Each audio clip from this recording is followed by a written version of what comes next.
तो चलिए स्टार्ट किया जाए। स्पीडी रेलवे समान अध्ययन में आज क्या होगा? पृथ्वी, स्थल मंडल, जल मंडल एवं वायुमंडल तीनों के बारे में आज पढ़ना है, जिसमें जो है बताना है कि एकमात्र ग्रह कौन सा है जिस पर मतलब कि जीवन संभव है। जीवन है, जीवन पृथ्वी पर किस पे है? पृथ्वी को बोला जाता है नीला ग्रह। क्या बोला जाता है? नीला ग्रह। नीला ग्रह किस लिए बोला जाता है? पानी की उपस्थिति के कारण। किसके कारण? जल की उपस्थिति के कारण बोला जाता है। बताना है कि सौर मंडल में ग्रहों की संख्या कितनी हो जाती है? 8 हो जाती है, जिसमें से पृथ्वी जो है आकार के अनुसार 5वां नंबर पे है, सूर्य के दूरी के अनुसार 3रा नंबर पे है। उसके बाद पढ़ना आज हम लोग किसके बारे में? पृथ्वी के बारे में। किसके? पृथ्वी के बारे में, जिसमें जो है पहला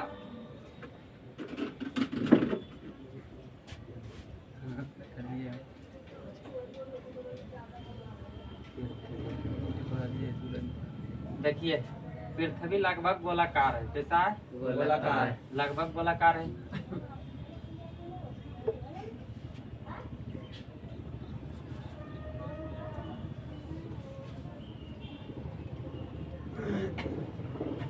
पृथ्वी कैसी है? लगभग गोलाकार, जिसमें जो होता है पृथ्वी पर काल्पनिक रेखाएं खींची गई है पृथ्वी के अध्ययन करने के लिए, कि मतलब कि अध्ययन करने में क्या हो, हेल्प हो, जिसके कारण से जिसमें जो होता है इसको जो खींचा गया एक काल्पनिक रेखा जिसको बोला जाता है 0 डिग्री, पृथ्वी के बीचों बीच खींचा गया, मतलब पृथ्वी को 2 भागों में बांटने वाली एक रेखा जिसको बोला जाता है क्या चीज? 0 डिग्री अक्षांश रेखा। क्या बोला जाता है? 0 डिग्री अक्षांश रेखा। इसी को बोला जाता है भूमध्य रेखा। क्या बोला जाता है? भूमध्य रेखा। या तो इसी को बोला जाता है विषुवत रेखा। क्या बोला जाता है? विषुवत रेखा। क्वेश्चन पूछा जाता है कि ये जो 0 डिग्री अक्षांश रेखा है इसकी टोटल लंबाई कितनी है? तो ये हो जाएगा पृथ्वी के व्यास के बराबर है। पृथ्वी का त्रिज्या कितना होता है? आधा। केंद्र से आधा लेकर आधा लिया जाता है, वो होता है त्रिज्या। लेकिन यहाँ पे टोटल लेंगे, 0 डिग्री अक्षांश रेखा क्या है? पृथ्वी के 2 बराबर भागों में बांटता है, इसलिए जो है ऊपरी को बोला जाता है उत्तरी गोलार्ध रेखा। क्या बोला जाता है? उत्तरी गोलार्ध रेखा। गोलार्ध तो क्यों बोला जाता है? क्योंकि पृथ्वी जो है लगभग गोलाकार है। गोलाकार रहने के वजह से अगर इसको बीच में काट दिया जाएगा तब आधा लग रहा है उधर, इसलिए आधा गोला को क्या बोला जाता है? गोलार्ध। ये दिशा के अनुसार जो इधर क्या बोलते हैं? उत्तर। तो इसलिए इसको बोला गया क्या चीज? उत्तरी गोलार्ध। ये दिशा के अनुसार नीचे को बोला जाता है दक्षिण, इसलिए इसको बोला जाता है दक्षिणी गोलार्ध। क्या बोला जाता है? दक्षिणी गोलार्ध। तो क्वेश्चन ये पूछा जाता है कि ये विषुवत रेखा जो है 0 डिग्री अक्षांश रेखा, इसकी मतलब की लंबाई कितनी है? इसी को बोला जाता है व्यास। तो पृथ्वी का व्यास हो जाएगा ये। तो पृथ्वी का व्यास कितना? 12,756 किलोमीटर। कितना है? 12,756 किलोमीटर। क्या चीज है? पृथ्वी का व्यास। ऐसी करके जो है खींचा गया, उत्तर में है तो उत्तरी गोलार्ध में खींचा गया 23.5 डिग्री पर। 23 डिग्री पर नहीं, मतलब टोटल है 1 डिग्री 2 डिग्री 3 डिग्री ऐसा करके है। लेकिन 23.5 डिग्री जो उत्तरी अक्षांश रेखा है इसको क्या बोला जाता है? कर्क रेखा। क्या बोला जाता है? कर्क रेखा। उसी प्रकार से दक्षिणी में जो 23.5 डिग्री पर रेखा खींचा गया है इसको क्या बोला जाता है? मकर रेखा। मकर रेखा। जब वैसी करते करते जब यहाँ आते हैं तो लास्ट में वो बिंदु तरह बचता है। क्या होता है? बिंदु तरह। तो इसको बोला जाता है दक्षिण उत्तर में, इसलिए इसको बोला जाता है उत्तरी ध्रुव। क्या बोला जाता है? उत्तरी ध्रुव। इधर जो दक्षिण में है इसको बोला जाता है दक्षिणी ध्रुव।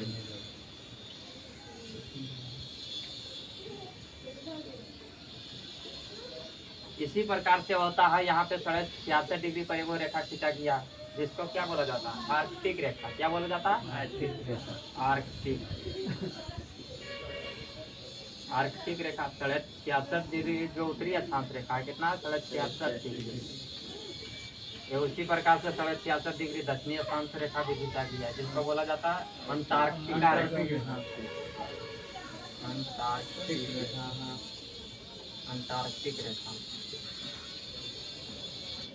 उसके बाद जो क्वेश्चन पूछा जाता है क्या चीज कि उत्तरी ध्रुव को या दक्षिणी ध्रुव को मिलाने वाली रेखा है वो खींचा गया, जिसको बोला जाता है क्या चीज, इसको बोला जाता है 0 डिग्री देशांतर रेखा। क्या बोला जाता है? 0 डिग्री देशांतर रेखा। 0 डिग्री देशांतर रेखा। तो ये हो गया उत्तरी ध्रुव को दक्षिणी ध्रुव से मिलाने वाली रेखा। एक क्वेश्चन ये भी पूछा जाता है कि ये जो रेखा है 0 डिग्री देशांतर रेखा है, इसकी लंबाई कितनी हो जाती है? लंबाई 12,700। इसकी लंबाई हो जाती है 12,714 किलोमीटर हो जाता है। कितना होता है? 12,714। तो देखो यहाँ पर बात के मैंने ये ले लेते हैं चौड़ाई विषुवत रेखा को, तो वो है 12,756। अगर ये ऊंचाई लेते हैं या तो लंबाई लेते हैं तो ये कितना है? 12,714 किलोमीटर। तो लगभग गोलाकार है। मात्र कितना किलोमीटर के अंतर है दोनों में? 42 किलोमीटर का अंतर है दोनों में, 42 किलोमीटर, जिसमें जो है क्या चाहिए। उसके बाद जो होता है क्वेश्चन पूछा जाता है कि उत्तरी ध्रुव जो है इस पे जाने वाला पहला व्यक्ति कौन था? Robert Peary. कौन था? Robert Peary. उसी प्रकार से दक्षिणी ध्रुव पर जाने वाला पहला व्यक्ति कौन हो गया? एमुंडसन। कौन था? एमुंडसन। कहाँ पे? दक्षिणी ध्रुव पर जाने वाला हो गया यहाँ तक। उसके बाद क्वेश्चन पूछा जाता है क्या चीज, मकर रेखा या कर्क रेखा के बीच वाले जो क्षेत्र होता है क्या चीज, मकर रेखा या कर्क रेखा के बीच वाले क्षेत्र को होता है, उसको बोला जाता है उष्णकटिबंधीय क्षेत्र। क्या बोला जाता है? उष्णकटिबंधीय क्षेत्र। ये जो है उत्तरी गोलार्ध में देखेंगे कर्क रेखा के बाद यहाँ आर्कटिक रेखा तक जो क्षेत्र होता है इसको बोला जाता है क्या चीज, उतोष्ण कटिबंधीय क्षेत्र। क्या बोला जाता है? उतोष्ण। कहने का मतलब शीत या उष्ण दोनों मिल के रहता है। किसमें? उत्तरी गोलार्ध में लेंगे कर्क रेखा से लेकर आर्कटिक रेखा तक। उसी प्रकार से दक्षिणी गोलार्ध में ये जो होता है कहाँ तक, मकर रेखा से लेकर अंटार्कटिक रेखा तक, इसको भी बोला जाता है उतोष्ण कटिबंधीय क्षेत्र।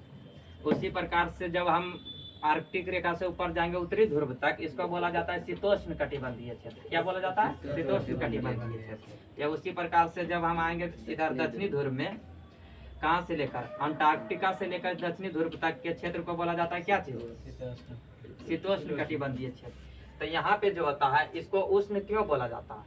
इसको उष्ण बोलने का कारण है कि जब वर्ष में जो होता है सालों भर जो होता है यहाँ पे गर्मी पड़ता है। क्या होता है?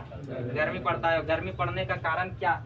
गर्मी पड़ने का कारण है सूर्य जो होता है इधर से अगर यहाँ से स्टार्ट करता है, कहाँ से? 0 डिग्री अक्षांश रेखा से, तो अगर उत्तरी रेखा में जाएगा, उत्तरी गोलार्ध में जाएगा तो कर्क रेखा तक जाएगा, ठीक।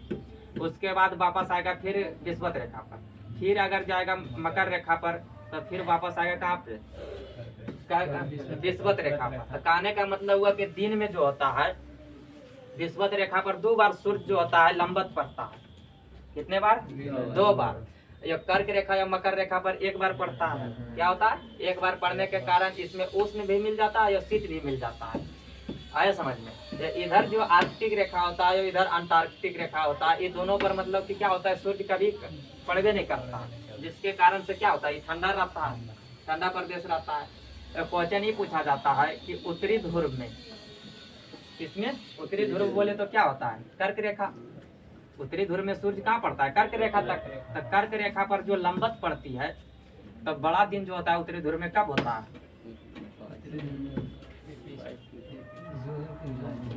21 जून के। कब? 21 जून के। जब यहाँ से आते हैं, कहाँ से? जब 21 जून के उत्तरी गोलार्ध कर्क रेखा में बड़ा दिन हुआ तो दक्षिणी गोलार्ध में छोटा दिन हो जाएगा। क्या बड़ा दिन कहने का मतलब हुआ कि सूर्य जो होता है उत्तरी गोलार्ध में जो होता है अधिक समय बिताता है, तो दक्षिणी गोलार्ध में नहीं आ पाता है। नहीं आने के कारण क्या होता है, इधर मतलब कि दिन छोटा होता है, रात बड़ा हो जाता है। आ रहा है समझ में? उसी प्रकार से जो होता है क्या चीज, 22 दिसंबर को पड़ता है कहाँ पे? मकर रेखा पर लंबवत। कब? 22 दिसंबर को। तो 22 दिसंबर को लंबवत पड़ता है मकर रेखा पर, तो दक्षिणी गोलार्ध में बड़ा दिन हो जाता है। तो उत्तरी गोलार्ध में छोटा दिन हो जाएगा कब? 22 दिसंबर। क्वेश्चन यहाँ पे ये पूछा जाता है, हमेशा समझ जाओ। उत्तरी गोलार्ध में बड़ा दिन होता है 21 जून के। 21 जून के जब बड़ा दिन हुआ उत्तरी गोलार्ध में, तो दक्षिणी गोलार्ध में छोटा दिन हो जाएगा 21 जून के। जब दक्षिणी गोलार्ध में जो होता है 22 दिसंबर के बड़ा दिन होता है, तो उत्तरी गोलार्ध में छोटा दिन हो जाएगा 22 दिसंबर की। यह पूछा जाता है कि पृथ्वी पर जो होता है दिन और रात बराबर होता है, इसका मतलब कब होगा? जब सूर्य जो रहेगा कहाँ रहेगा? विषुवत रेखा 0 डिग्री अक्षांश रेखा, या इसी को बोला जाता है भूमध्य रेखा पर जब रहेगा। तो ये कब पड़ता है? 23 सितंबर, 21 मार्च और 23 सितंबर के। कब 21 मार्च और 23 सितंबर को पड़ता है। कहाँ पे? 27 सितंबर के विषुवत रेखा पर रहता है। सूर्य लंबत पड़ता है। सूर्य जब लंबत पड़ेगा तो जब विषुवत रेखा पर रहेगा तो ये बराबर पर, तो इधर भी जितना सूर्य का किरण जाएगा उतना इधर भी जाएगा दक्षिणी गोलार्ध में। इसलिए क्या होता है? पृथ्वी पर जो होता है दिन और रात बराबर होता है। कब होता है? 21 मार्च और 23 सितंबर। ये हो गया किसके बारे में? पृथ्वी के बारे में। उसके बाद जो है क्वेश्चन क्या पूछा जाता है, इधर क्या है? पहला ले लेते हैं विषुवत रेखा। विषुवत रेखा को 2 बार काटने वाली नदी कौन हो जाती है? ये जो होती है विषुवत रेखा को 2 बार काटने वाली कांगो या जायरे नदी कौन होती है? कांगो या जायरे नदी। कहाँ बहती है? अफ्रीका महाद्वीप में बहती है। कहाँ? अफ्रीका महाद्वीप। उसी प्रकार से होता है कहाँ? दक्षिणी गोलार्ध में कौन है? मकर रेखा। तब मकर रेखा को 2 बार काटने वाली नदी कौन हो जाती है? लिम्पोपो नदी। कौन होती है? लिम्पोपो नदी, जो किसको 2 बार काटती है? मकर रेखा में। उसी प्रकार से पूछा जाता है कि कर्क रेखा को 2 बार काटने वाली नदी कौन हो जाती है? माही नदी। कौन होती है?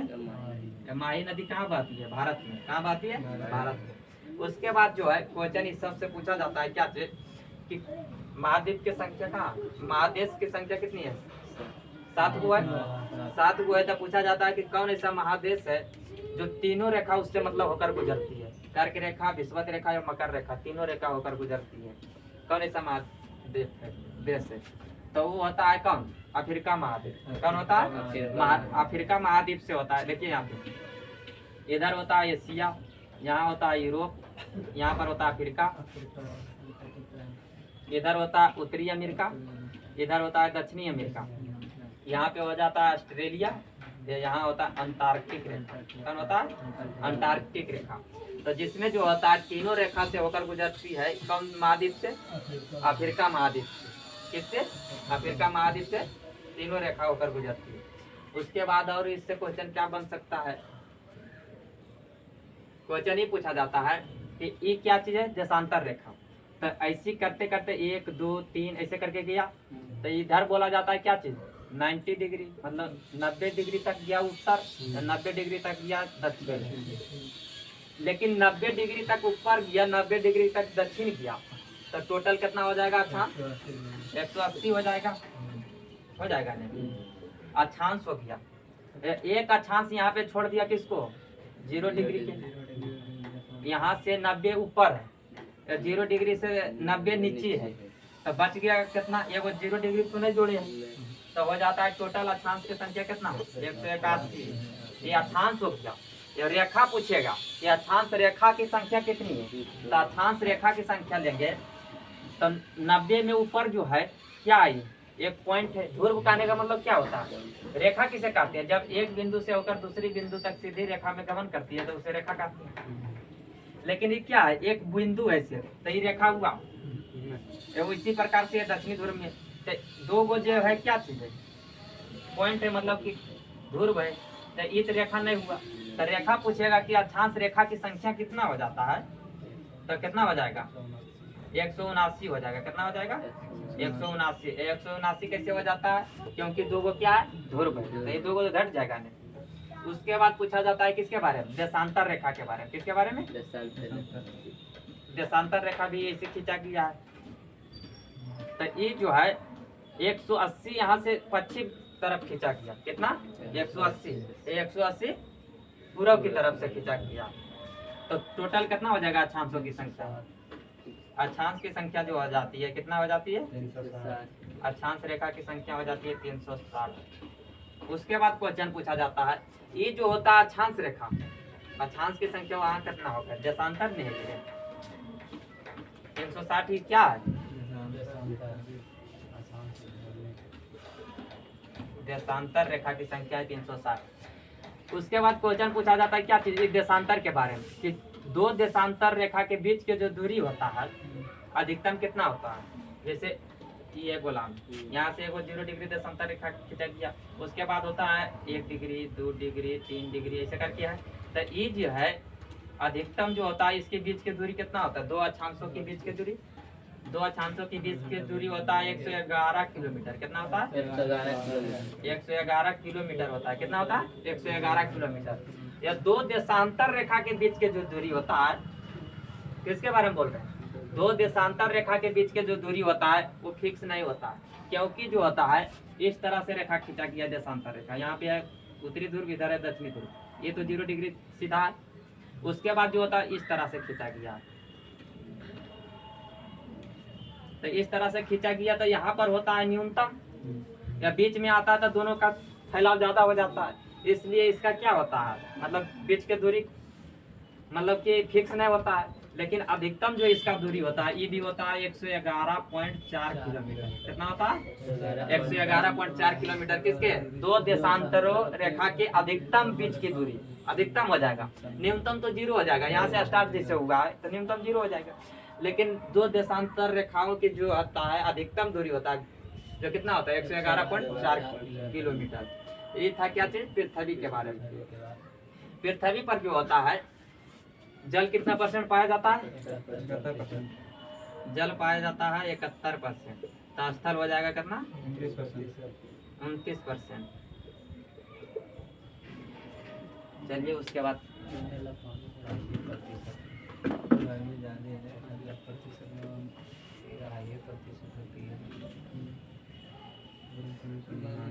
चलिए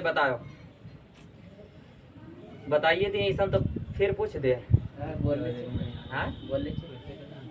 चलिए पृथ्वी का विषुवतीय व्यास कितना होता है? विषुवतीय व्यास बोले तो अक्षांश रेखा की दूरी, अक्षांश रेखा की दूरी कितना हो जाता है?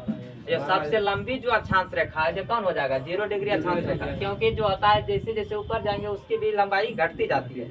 एक कैसा बिंदु आता है जहाँ पे क्या होता है सिर्फ पॉइंट बचता है, वो रेखा नहीं बनता है।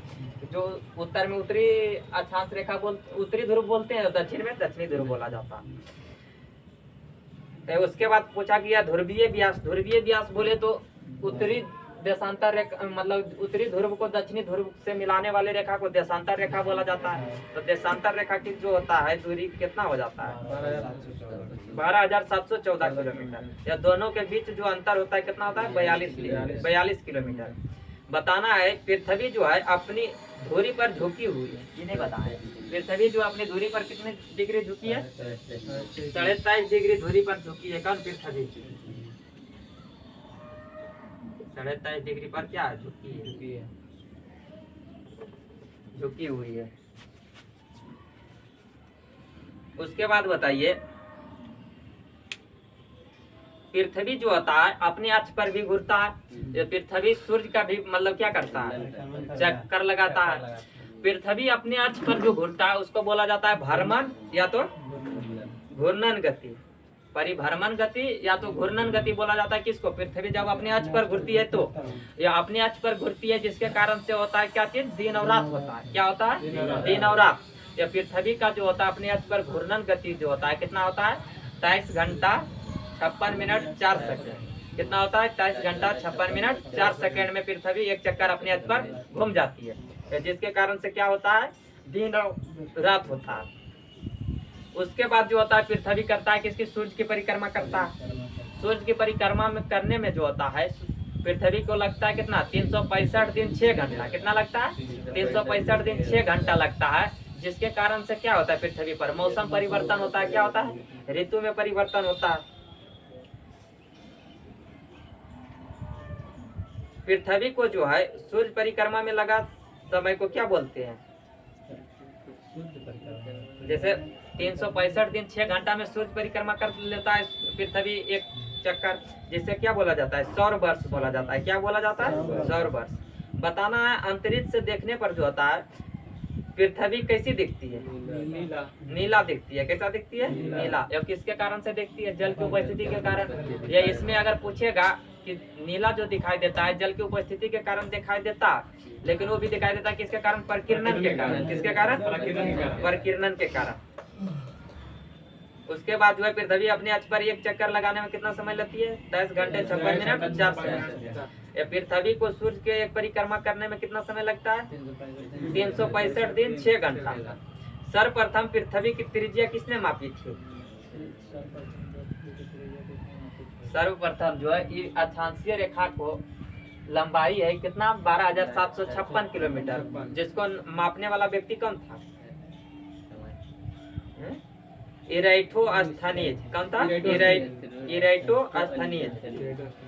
बताना है पृथ्वी से जो है चंद्रमा का कितना भाग दिखाई देता है, 59%। कितना दिखाई देता है चंद्रमा। जब क्या, चंद्रमा जो है पृथ्वी का एक उपग्रह है। क्या है, उपग्रह। यह उपग्रह किसे बोला जाता है, उपग्रह उसे बोला जाता है जो ग्रह का परिक्रमा करता हो। किसका करता हो, ग्रह का करता हो। यह ग्रह जो होता है सूर्य का परिक्रमा करता है, यह उपग्रह ग्रह का परिक्रमा करता है। तो पृथ्वी का एकमात्र उपग्रह कौन है, चंद्रमा।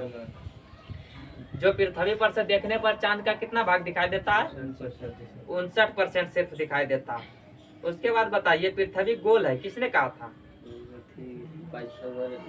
पाइथागोरस ने। किसने कहा था, पाइथागोरस ने। अब पाइथागोरस जो है थ्योरम मैथ में दिए थे, वो क्या चीज, कर्ण स्क्वायर बराबर लंब स्क्वायर प्लस आधार स्क्वायर।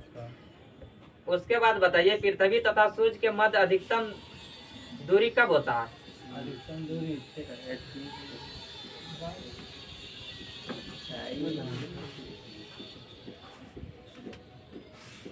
सूर्य जो होता है, क्या चीज, सूर्य जो है पृथ्वी से अधिक औसतन दूरी कितना है, औसतन दूरी है जो कितना है, 14.96 करोड़ किलोमीटर। लेकिन अधिकतम दूरी जो होता है, अधिकतम दूरी हो जाता है कितना, 15.20 करोड़ किलोमीटर। कितना होता है, 15.20 करोड़ किलोमीटर। अरे 20 से 21 लगभग में उसी होता है। कितना हो जाता है, 15.20 करोड़ किलोमीटर। जो अधिकतम दूरी होता है उसको बोला जाता है क्या चीज, अपसौर। क्या बोला जाता है, अपसौर। अपसौर की घटना कब होती है, 4 जुलाई। कब होता है, 4 जुलाई। या पृथ्वी और सूर्य के जो न्यूनतम दूरी होता है वो होता है कितना, 14.72 किलोमीटर। 14.72 किलोमीटर होता है का न्यूनतम दूरी। या न्यूनतम दूरी को बोला जाता है उपसौर। क्या बोला जाता है, उपसौर। और उपसौर की घटना होता है कब, 3 जनवरी को। कब होता है, 3 जनवरी को होता है उपसौर। और 4 जुलाई को होता है अवसर। अवसर में क्या होता है, पृथ्वी और सूर्य के बीच की दूरी क्या होता है, अधिकतम होता है। या उपसौर में होता है न्यूनतम दूरी। चलिए उसके बाद बताइए पृथ्वी की अपेक्षा जो है चंद्रमा का द्रव्यमान कितना है। पृथ्वी का जितना भार है उस अनुसार से देखा जाए तो चंद्रमा का भार कितना है। कहने का मतलब हुआ है यहाँ पे 1/81। अगर 81 केजी पृथ्वी है तो 1 केजी है क्या, चंद्रमा। पृथ्वी पर सबसे बड़ा हिमखंड कौन है, पृथ्वी पर सबसे बड़ा हिमखंड है कौन, कहाँ लिखे रहे, अंटार्कटिक पर जो होता है एक चीज, एक यहाँ पे महाद्वीप भी आर्कटिक क्या होता है वो, अंटार्कटिका होता है महाद्वीप है ना, वो है सबसे बड़ा क्या चीज, हिमखंड। हिमखंड का होता है मतलब कि बर्फ से ढका हुआ है वो। अंटार्कटिक पर जो होता है महाद्वीप पर, वहाँ पे कोई भी मतलब कि जीव बोले तो जीव तो होगा लेकिन मनुष्य निवास नहीं करता है वहाँ पे। उसके बाद जो होता है पृथ्वी का सुरक्षा बल किसे कहा जाता है, ज्वालामुखी को। किसे कहा जाता है, ज्वालामुखी को। पृथ्वी पर सबसे लंबा दिन कब होता है, तो उत्तरी गोलार्ध में होता है 21 जून के, तथा दक्षिणी गोलार्ध में होता है 22 दिसंबर को। अभी बताए थे। या दिन रात की अवधि जो समान होता है कहाँ होता है, भूमध्य रेखा पर जब सूर्य पड़ेगा वो कब होता है, 21 मार्च और 23 सितंबर। 21 मार्च को होता है उसे बोला जाता है शरद विषुव। क्या बोला जाता है? शरद विषुव। विषुवत रेखा पर है सूर्य, इसलिए विषुव। जब 23 सितंबर आता है उसे बोला जाता है बसंत विषुव। क्या बोला जाता है? बसंत विषुव। ये उसी प्रकार से जब कर्क रेखा पर आता है कब 21 जून को, तो उसे बोला जाता है कर्क विषुव। या मकर रेखा पर रहता है तो मकर विषुव। उसके बाद बताइए अगला, पृथ्वी का जो आंतरिक संरचना है वो कितने भागों में बांटा गया है? बेटा पृथ्वी पर जो होता है वो कितना, मतलब कितने भागों में बांटा गया? पृथ्वी की आंतरिक संरचना 3 भागों में। कितने भागों में? 3 भागों में बांटा गया, जिसमें जो होता है क्या क्या होता है? पहला होता है क्या चीज? सियाल। सियाल क्यों बोला गया? क्योंकि यहाँ एल्युमिनियम और सिलिकॉन का क्या होता है? बहुलता होती है ऊपर पट्टी पर। उसके अंदर जो होता है सीमा होता है। सीमा बोले तो सिलिकॉन और मैग्नीशियम। ये सबसे नीचे जो होता है कोर बोला जाता है, उसमें क्या होता है? निफे, मतलब निकेल और फेरस की बहुलता होती है। तो जिस तत्व की बहुलता जिस जहाँ पे मतलब अधिक है उस अनुसार से उसका नामकरण किया गया। तब बात देखिए, ये जैसे है, मान लिया जाए क्या चीज? पृथ्वी। पृथ्वी की आंतरिक संरचना, इसको 3 भागों में बांटा गया है। कितने भागों में? 3 भागों में। 3 भागों में। ऊपर वाला को बोला जाता है भूपर पट्टी, जिसे बोला जाता है इंग्लिश में क्रस्ट। क्या बोला जाता है? क्रस्ट। दूसरा वाला को बोला जाता है मेंटल, भूपर्वहार। क्या बोला जाता है? भूपर्वहार, या तो मेंटल। या तीसरा वाला को बोला जाता है कोर, या हिंदी में बोला जाता है क्रोड। क्या बोला जाता है? क्रोड। जिसमें जो होता है भूपर पट्टी पर किसकी बहुलता है? सिलिकॉन और एल्युमिनियम की तत्व में। ऐसे होता है ऑक्सीजन। क्या होता है? ऑक्सीजन। भूपर पट्टी में सर्वाधिक क्या पाया जाता है? ऑक्सीजन पाया जाता है, जो लगभग होता है 46.6%। उसके बाद होता है सिलिकॉन। क्या होता है? सिलिकॉन। तो सिलिकॉन कितना होता है? 27.7%। कितना होता है? 27.7%। लेकिन यहाँ पे जो होता है ये सिलिकॉन क्या अधातु है, या धातु होता है एल्युमिनियम। ये एल्युमिनियम जो पाया जाता है कितना? 7.4%। कितना होता है? 7.4%। उसके बाद आता है फेरस। फेरस बोले तो क्या होता है? भूपर पट्टी की बात कर रहे हैं, जिसमें पाया जाता है कितना? 4.1%। कितना होता है? 4.1%। क्या? फेरस। तो देखिए यहाँ पे क्वेश्चन पूछा जाता है कि पृथ्वी के भूपर पट्टी पर सर्वाधिक तत्व कौन सा पाया जाता है? तो ऑक्सीजन। क्या पाया जाता है?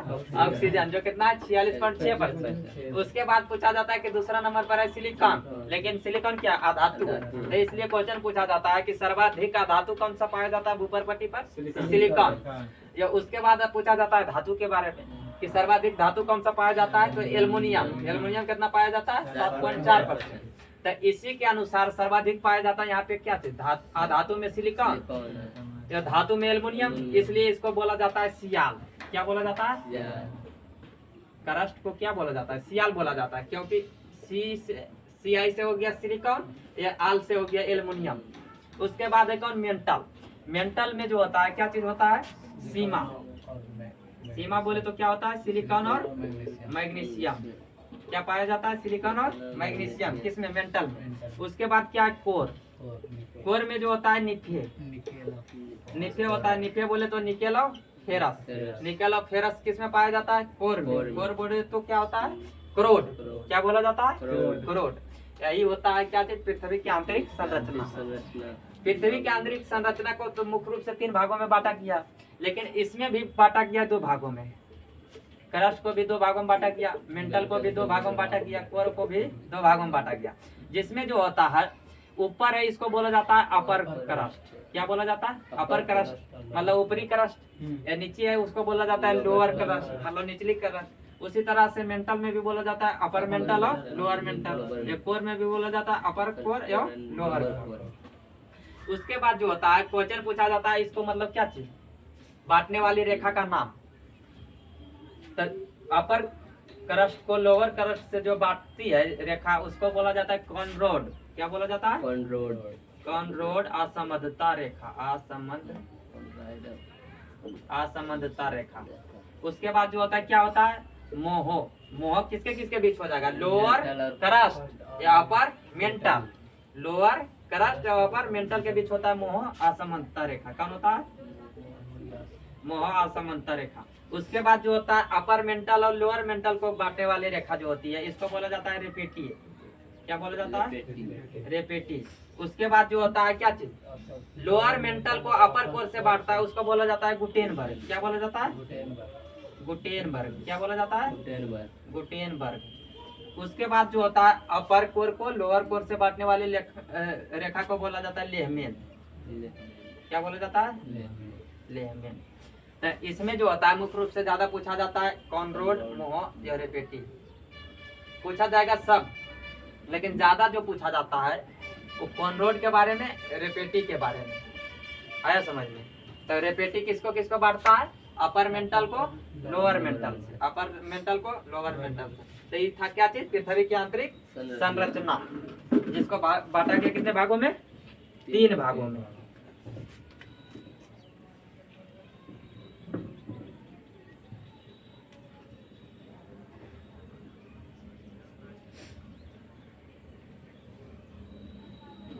उसके बाद बताइए, पृथ्वी के नीचे का द्रवीभूत जो सेल पाया जाता है उसे क्या बोला जाता है?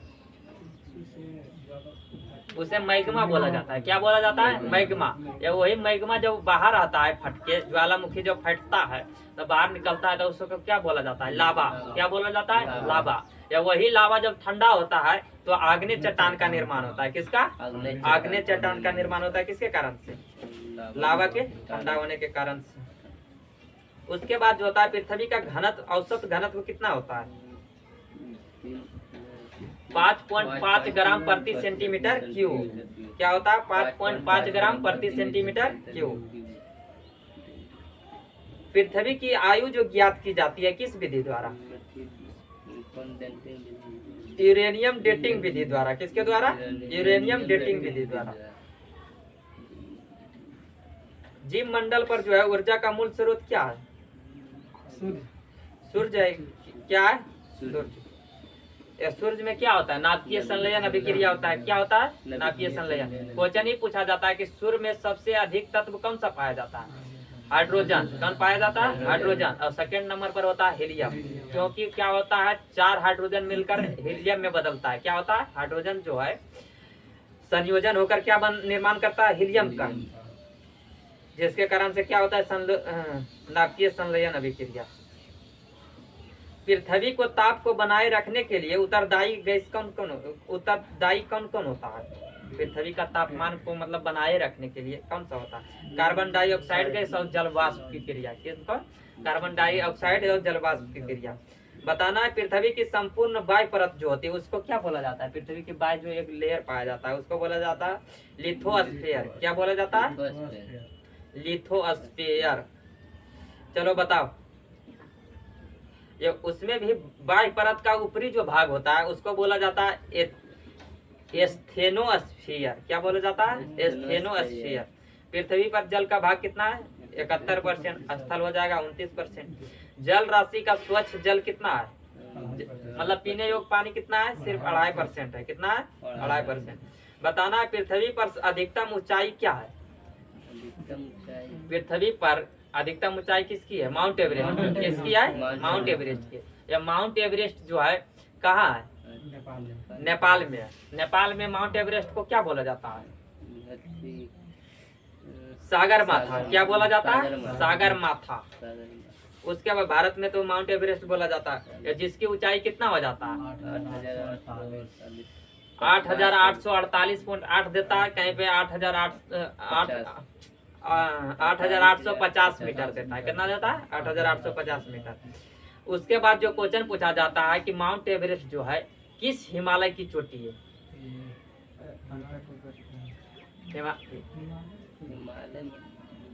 हिमालय मतलब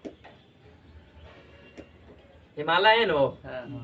हिमालय को 4 भागों में बांटा गया। पहला होता है ट्रांस हिमालय, दूसरा होता है वृहद या सर्वोच्च हिमालय, या उसी को बोला जाता है ग्रेट हिमालय। तीसरा होता है मध्य हिमालय। मध्य हिमालय को क्या बोला जाता है? लघु हिमालय।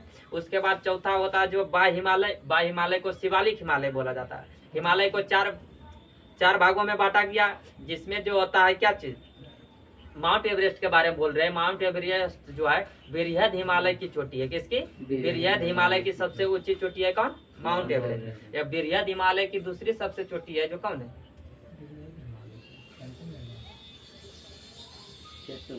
केटू। केटू तो है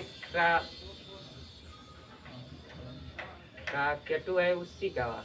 केटू है ट्रांस हिमालय के भाग। कंचनजंगा हुआ, कंचनजंगा कहाँ है? सिक्किम में। सिक्किम में जिसकी ऊंचाई कितना है? 8595 मीटर है। कितना है? 8595 मीटर है। उसके बाद बताइए, ये हो गया आंतरिक और बाह्य करके बांटा था इसको। उसके बाद एक वैज्ञानिक आए, हिमालय को 4 भागों में उन्होंने भी बांटा, लेकिन उन्होंने बांटा है किसके स्थान नाम पे? जगह या नदी के नाम पर बांटा है। किसके अनुसार? जगह या नदी के अनुसार। जिसमें जो है बांटने का श्रेय जो जाता है किसको? वैज्ञानिक का क्या नाम था? सिडनी बरौड। कौन थे? सिडनी बरौड। किडनी बरौड नहीं, सिडनी बरौड। जिसमें जो होता है पहला होता है कुमायूं हिमालय। क्या होता है? कुमायूं होता है।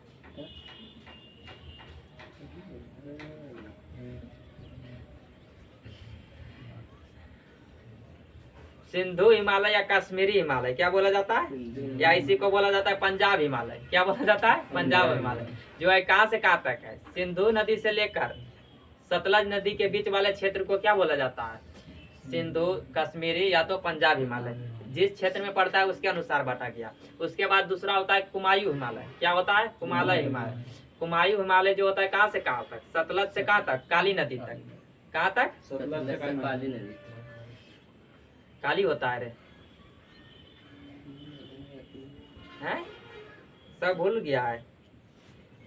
काली नदी। उसके बाद जो होता है क्या चीज? नेपाल हिमालय। कौन होता है? नेपाल हिमालय। जो कहाँ से कहाँ तक होता है? काली से तीस्ता नदी तक। कहाँ होता है? काली से तीस्ता नदी तक होता है, उसको बोला जाता है नेपाल हिमालय। या चौथा होता है असम हिमालय। असम हिमालय हो जाता है जो कहाँ से? तीस्ता नदी से लेकर दिहांग नदी तक। कहाँ तक? दिहांग नदी तक।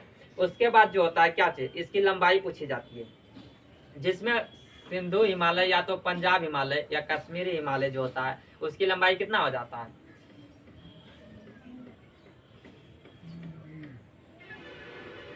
560 किलोमीटर। कितनी हो जाती है? 560 किलोमीटर।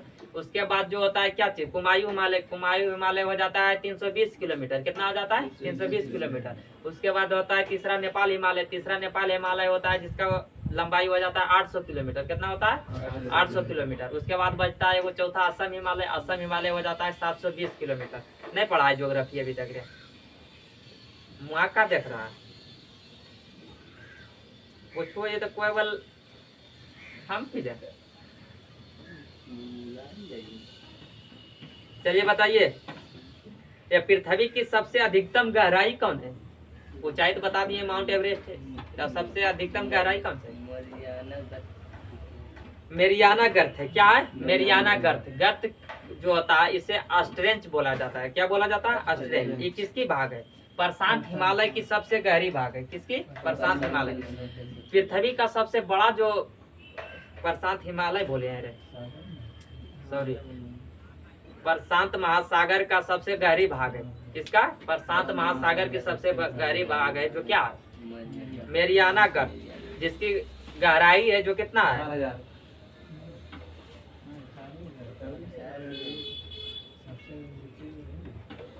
11,000 है। 11,011 किलोमीटर। कितना है? 11,011 किलोमीटर है। उसके बाद बताइए आगे, पृथ्वी पर महासागरों की संख्या कितनी है? 5 महासागर है, जिसमें सबसे बड़ा महासागर कौन है? प्रशांत महासागर। बताना है। अच्छा ये बताइए कि भारत देश जो है किसी महासागर से लगता है कि नहीं सीमा? एक ही महासागर से लगता है, हिंद महासागर से।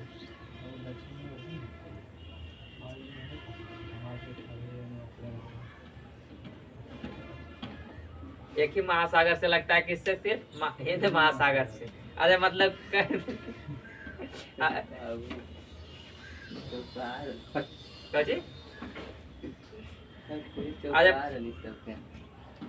चौकावत की बात है ना, पूछल कोई तो नहीं पूछो ये। चलो बताओ, अगला बताओ, महासागरों की औसतन गहराई कितने है? ये है कितना है? 4,000 मीटर। कितना है? 4,000 मीटर। 4,000 मीटर। हम बता दिए 11,000 उन्हें। दे दिया 11,011 मीटर है। वो किलोमीटर में हो जाएगा तो 1111 किलोमीटर होगा। तो किलोमीटर में रहेगा बाबू तो कितना हो जाएगा? वो 11,011 क्या है? मीटर में है, ठीक। तो उसको बदले वो किलोमीटर में। हाँ? कितना? 11,000 है। हाँ 11,000 किलोमीटर होते हैं ना, और 11 मीटर की कुछ 1100 किलोमीटर 11 मीटर 1111 मीटर होता है पर किसका? मेरियाना गति का। सौर विकिरण का जो होता है पृथ्वी पर कितना परसेंट पहुंचता है? सौर विकिरण का जो होता है 51% पहुंचता है विकिरण का पृथ्वी पर, लेकिन उसका पेड़ पौधा जो है प्रकाश संश्लेषण प्रक्रिया में यूज कर पाता है कितना परसेंट? 1% करता है। बताइए कि लवणता जो व्यक्त किया जाता है किसके आधार पर? प्रति हजार में किया जाता है। कितने? प्रति हजार में। जिसमें जो होता है सबसे अधिक जो लवणता वाला है क्या चीज है? बौन झील है। कौन है? बौन झील, जो कहाँ पड़ता है? तुर्की में। जो कितना लवणता है उसका? कितना परसेंट? 330% है। कितना है? 330% लवणता वाला है। उसके बाद जो है क्या चीज? समान खारे पानी वाले स्थान को मिलाने वाली रेखा को क्या कहा जाता है? दो समान खारे पानी वाले स्थानों को मिलाने वाले रेखा को बोला जाता है आइसोहेलाइन। क्या बोला जाता है? आइसोहेलाइन। ये दो समान तापमान वाले जगह को मिलाने वाले रेखा को बोला जाता है आइसोथर्म। क्या बोला जाता है? आइसोथर्म। ये दो समान जो होता है क्या चीज? दो समान वायुमंडलीय दाब को मिलाने वाले रेखा को बोला जाता है आइसोबार। क्या बोला जाता है? आइसोबार। पृथ्वी को दो भाग में बांटने वाली रेखा को क्या बोला जाता है? भूमध्य या विषुवत रेखा। पृथ्वी का सर्वाधिक जो होता है सूर्य ताप कहाँ पड़ता है? विषुवत रेखा पर। चलिए उसके बाद बताइए पृथ्वी की उत्तरी एवं दक्षिणी ध्रुव को मिलाने वाली रेखा को क्या बोला जाता है? देशांतर रेखा। इसन तो बताइए। पृथ्वी जो होता है 1 घंटे में कितना डिग्री घूमती है? कितने डिग्री देशांतर रेखा के घूर्णन करती है? 15 डिग्री की। ये 1 मिनट में बोलेगा तो एक देशांतर घूरने में कितना समय लगता है? 4 मिनट। कितना लगता है? 4 मिनट। चलिए उसके बाद बताइए अंतरराष्ट्रीय तिथि रेखा किसको बोला जाता है? अंतरराष्ट्रीय तिथि रेखा बोला जाता है 180 डिग्री देशांतर रेखा को। किसको? 180 डिग्री देशांतर रेखा को अंतरराष्ट्रीय तिथि रेखा। टाइम जो रेखा बोला जाता है 0 डिग्री देशांतर रेखा, लेकिन दोनों है समान। जिससे में हम पृथ्वी है, पृथ्वी है, इसको बोले 0 डिग्री, ठीक। तो इधर से घूरते घूरते इसका पीछे जाएगा तभी ना 180 पूरेगा। जैसे इसको 2 भागों में काट दिए तो इस प्रकार से हो जाएगा। अरे मैप में कैसे रहता है? ऐसे रहता है ना बनल। तो यहाँ पर अगर 0 डिग्री है, एक साइड 0 डिग्री है तो एक साइड चल जाता है 180 डिग्री। आया समझ में? तो कैसे होता है? जहाँ पे 0 डिग्री है वहीं पर भी होता है 180 डिग्री, लेकिन कहाँ होता है? उसके विपरीत दिशा में होता है। तो 180 डिग्री को कहा जाता है अंतरराष्ट्रीय तिथि रेखा, या 0 डिग्री के अनुसार मापा जाता है क्या? तो समय मापा जाता है, टाइम। उसके बाद बताइए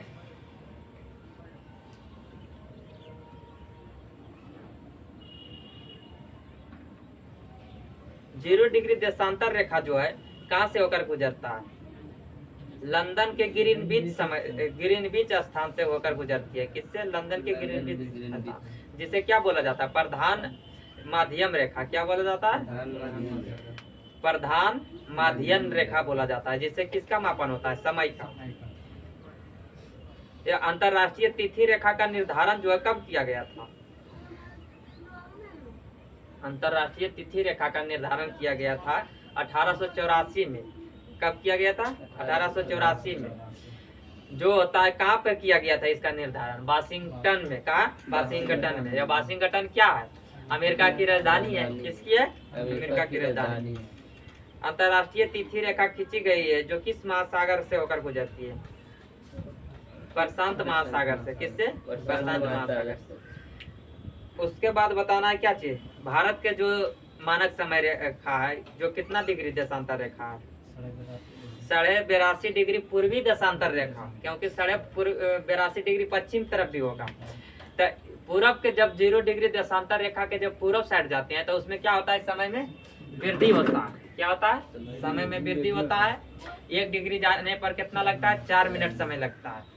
उसी प्रकार से जब हम आते हैं अपना भारत के पास 82.5 डिग्री पूर्वी देशांतर रेखा के पास, तो ग्रीन बीच से कितना टाइम आगे हो जाता है, 5.5 घंटा। कितना हो जाता है, 5.5 घंटा आगे हो जाता है।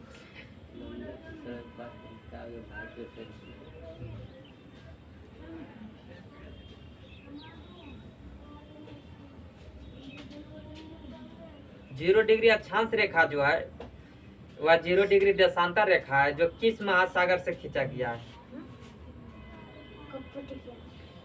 अटलांटिक महासागर से। किससे, अटलांटिक महासागर। ऐसे बोला जाता है किस, क्या चीज, अंध महासागर भी बोला जाता है। किसको, अटलांटिक महासागर को। पृथ्वी पर वायु या गैसीय फैलाव जो है कहाँ होता है, वायुमंडल में होता है। या वायुमंडल में जो होता है सर्वाधिक गैस कौन पाया जाता है, नाइट्रोजन पाया जाता है। कौन पाया जाता है, नाइट्रोजन। या दूसरा नंबर पर होता है ऑक्सीजन। तीसरा पर होता है क्या चीज, आर्गन होता है। चौथा पर क्या होता है, कार्बन डाइऑक्साइड। उसके बाद होता है नियॉन।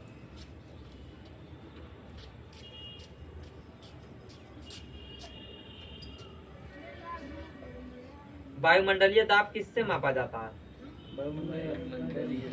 बैरोमीटर से। किससे, बैरोमीटर से। या वायुमंडलीय दाब की इकाई क्या होता है,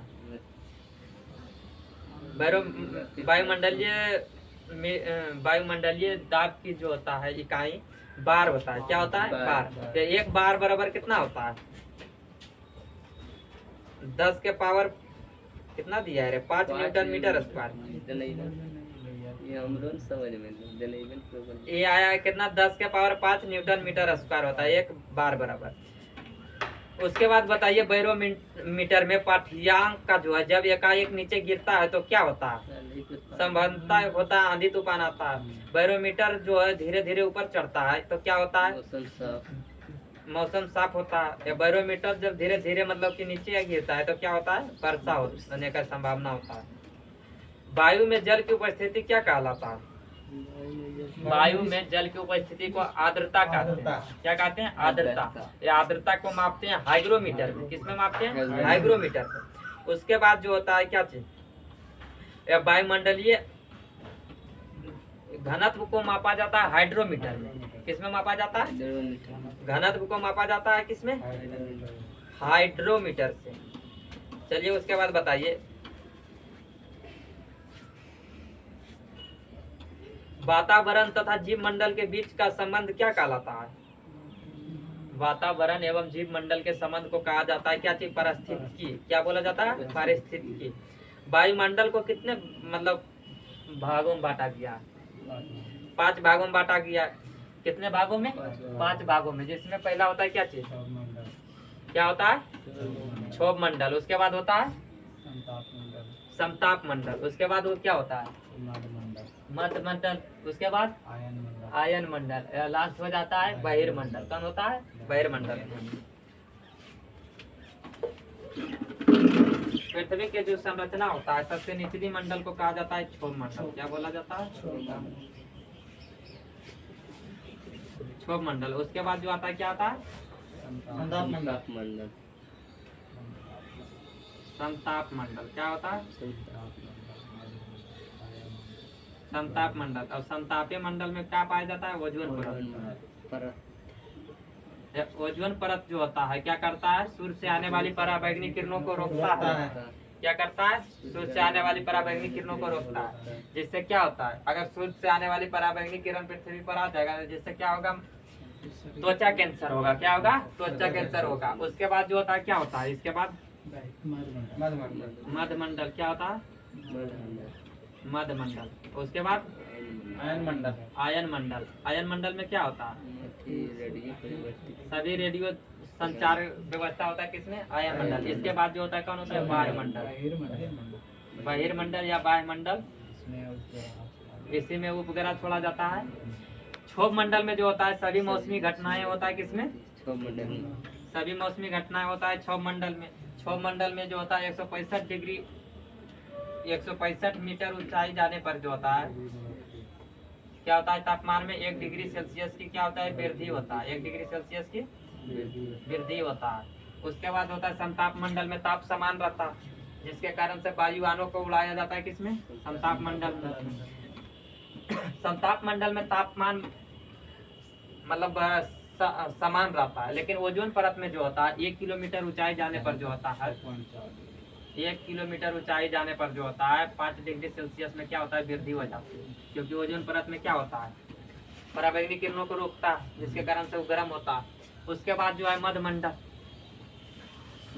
है। मध्यमंडल के बाद आता है कौन, आयन मंडल। आयन मंडल में क्या होता है, रेडियो संचार व्यवस्था किया जाता है किसमें,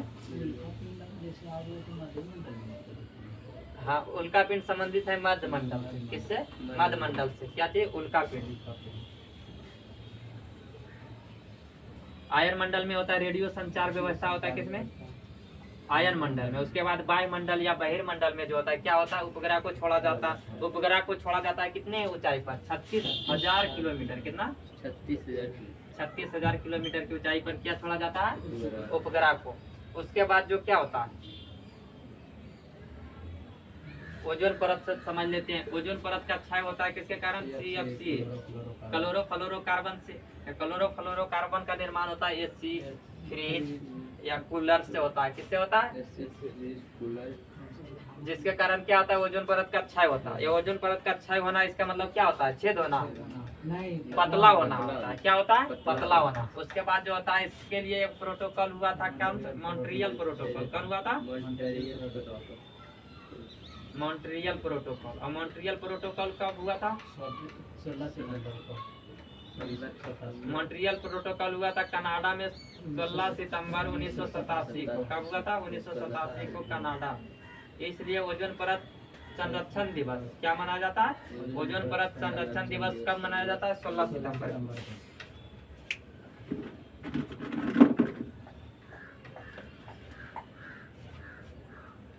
उसके बाद जो है क्या चीज,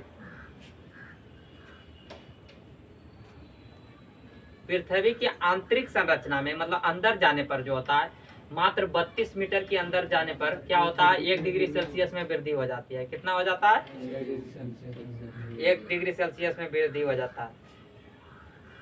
क्षोभ मंडल की मोटाई में वृद्धि कब होता है, ग्रीष्म ऋतु। किसमें होता है, ग्रीष्म ऋतु। या वायुयान उड़ते हैं समताप मंडल में। ओजोन परत है समताप मंडल में। सूर्य से आने वाली पराबैंगनी किरणों को अवशोषित करता है ओजोन परत जो समताप मंडल में है। ओजोन परत की मोटाई मापा जाता है किसमें, डॉप्सन में। किसमें मापा जाता है, डॉप्सन में। ओजोन परत का क्षय या नष्ट होने का कारण है CFC क्लोरोफ्लोरोकार्बन। उल्का पिंड संबंधित है मध्यमंडल से। रेडियो तथा संचार संबंधित है आयन मंडल से। वायुमंडल की सबसे ऊपरी परत होता है बहिर्मंडल।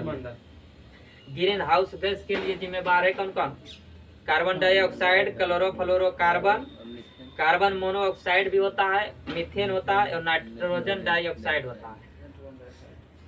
उसके बाद है भारत की जलवायु के लिए जो संबंधित है, कहाँ पे, उष्णकटिबंधीय मानसून होता है। भारत की जलवायु कैसी है, उष्णकटिबंधीय होता है। क्यों होता है, क्योंकि भारत से कौन सा रेखा होकर गुजरता है, कर्क रेखा। कर्क रेखा बीचों बीच से होकर गुजरता है। कर्क रेखा को क्या बोला जाता है, शीतोष्ण,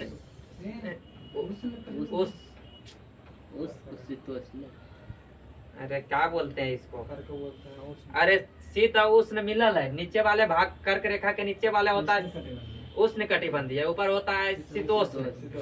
तो इसलिए यहाँ जो होता है, यहाँ का जो मौसम जलवायु है जो कैसी हो जाएगा, उष्ण कटिबंधीय हो जाएगा। मतलब दोनों मिलल नहीं है, ज्यादा किसका भाग है, उष्ण का। क्योंकि ऊपर जो होता है कर्क रेखा के उसमें होता है शीतोष्ण, मतलब शीत और उष्ण दोनों मिलल है। या नीचे वाला तो सिर्फ उष्ण है, आया समझ में। उसके बाद बताइए क्या चीज, मानसून सबसे पहले जो पहुंचता है, कहाँ पहुंचता है, केरल राज्य में। राज्य में बोलेगा तो केरल में हो जाएगा, ऐसे बोलेगा तो हो जाएगा कहाँ, अंडमान निकोबार द्वीप समूह में। कहाँ हो जाता है, अंडमान निकोबार द्वीप समूह में हो जाता है। उसके बाद जो होता है क्या चीज, भारत में अधिकांश सर्वाधिक वर्षा होता है किस मानसून से, दक्षिण पश्चिम मानसून से। किससे होता है, दक्षिण पश्चिम मानसून से। क्वेश्चन ही पूछा जाता है कि भारत में सर्वाधिक वर्षा ना बल्कि विश्व में सर्वाधिक वर्षा होने वाली जगह कौन है, मानसीराम मेघालय। कहाँ होता है? मानसीराम में, जो कहाँ पड़ता है? मेघालय में। वहाँ पे पाया जाता है मेघालय में गारो खासी जयंतिया पहाड़ी। कौन सा? गारो खासी जयंतिया पहाड़ी भी है, या गारो खासी जयंतिया वहाँ का जनजाति भी है। तो ये पहाड़ी जो है, यही पहाड़ी से टकरा कर वहाँ पे क्या होता है? विश्व का सर्वाधिक वर्षा कराता है। विश्व का सर्वाधिक वर्षा कहाँ होता है? मानसीराम मेघालय में। जो किस पहाड़ी में होता है? तब खासी पहाड़ी में होता है। किसमें? खासी पहाड़ी में होता है। उसके बाद बताइए आगे, तमिलनाडु के तटों पर जो होता है या करोमंडल तट पर जो होता है वर्षा, वो किसके कारण से होता है? उत्तर पूर्वी मानसून या लौटती हुई मानसून के कारण से होता है, जाड़ों के दिन में। हाँ। भारत में जो औसतन जो है राष्ट्रीय औसतन वर्षा कितना होता है? 110 सेंटीमीटर होता है। कितना होता है? 110। पछुआ हवा से क्या होती है? पछुआ हवा से चक्रवाती वर्षा होती है। क्या होता है? चक्रवाती वर्षा होता है। पछुआ हवा क्या कहलाता है? गरजता चालीसा या प्रचंड पचासा या चिखती साठा बोला जाता है। गरजता है उसको चालीसा बोला जाता है, प्रचंड को पचासा या चिखती को साठा। केरल है बोले। खेरल का सिद्धांत नियम का संबंध किससे है? खेरल का नियम संबंध है किससे? पवनों की दिशा से। पवनों की दिशा से संबंधित कौन है? खेरल का नियम। कौन है? खेरल का नियम। उसके बाद बताना है क्या चीज? विषुव रेखीय जो है निम्न वायु दाब का पेटी क्या कहलाता है? जहाँ निम्न वायु दाब होता है उसे शांत कटिबंध कहा जाता है। क्या बोला जाता है? शांत कटिबंध या तो डोलड्रम क्षेत्र बोला जाता है। क्या बोला जाता है? डोलड्रम क्षेत्र। चलिए ये समाप्त हुआ। उसके बाद देखते हैं अगला वीडियो, रहने दो। उसके बाद जो है क्या चीज है? स्पीडी रेलवे समान विज्ञान की आई पेज नंबर होगा कितना? 38 होगा। कितना होगा? 38। जिसमें जो है पहला क्वेश्चन है इलेक्ट्रॉन का द्रव्यमान कितना है?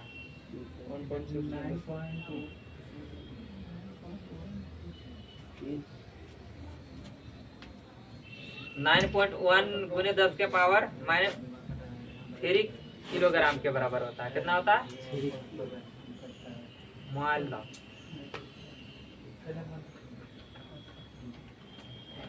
क्या होता है इलेक्ट्रॉन का द्रव्यमान? 9.1 गुने 10 के पावर -3 kg के बराबर होता है। किसका? इलेक्ट्रॉन। इलेक्ट्रॉन पर जो होता है कौन सा आवेश होता है? इलेक्ट्रॉन होता है ऋण आवेश। बेटा इसको तो इलेक्ट्रॉन पर होता है ऋण आवेश।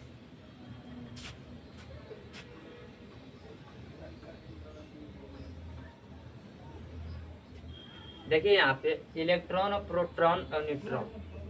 एक होता है क्या चीज? परमाणु। क्या होता है? परमाणु।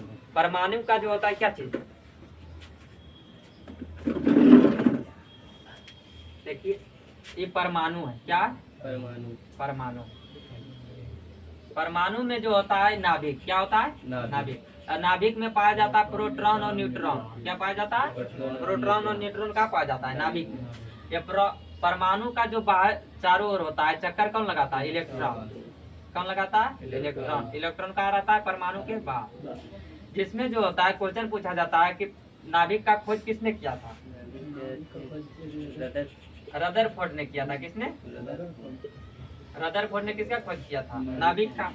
उसके बाद पूछा जाता है नाभिक का त्रिज्या कितना होता है? 10 के पावर -15 मीटर, या इसी को बोला जाता है फर्मी मीटर। क्या बोला जाता है? फर्मी या फेम्टोमीटर। उसके बाद क्वेश्चन पूछा जाता है किसके बारे में? परमाणु की त्रिज्या। किसके बारे में? परमाणु की त्रिज्या। परमाणु की त्रिज्या कितना हो जाता है? परमाणु की त्रिज्या हो जाता है 10 के पावर -10 मीटर, जिसे बोला जाता है 1 एंगस्ट्रॉम। क्या बोला जाता है? 1 एंगस्ट्रॉम। जिसमें जो होता है क्या क्या चीज?